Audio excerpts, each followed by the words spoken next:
Treccia con fiocchetti. Spazzolare bene i capelli in modo da togliere eventuali nodi e rendere i capelli più morbidi e lisci. Prendere una sezione diagonale, tracciandola con il pettine a coda.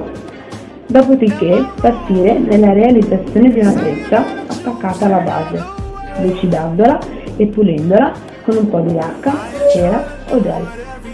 E se i capelli risultano un po' secchi e crespi, aggiungerci un po' di semi di lino.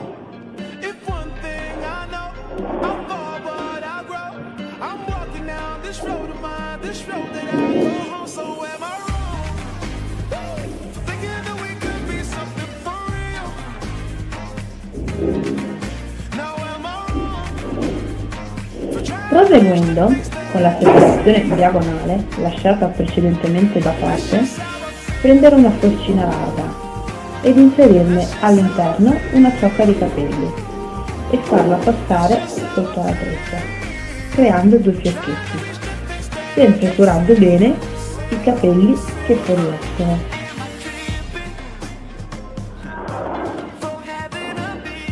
Proseguire fino al termine delle ciocche lasciate da parte. Un'acconciatura comodissima, ben proponibile per tutti i tipi di cerimonia, esempio comunioni, cresime, matrimoni, come damina e tutto il resto che se ne viene dietro.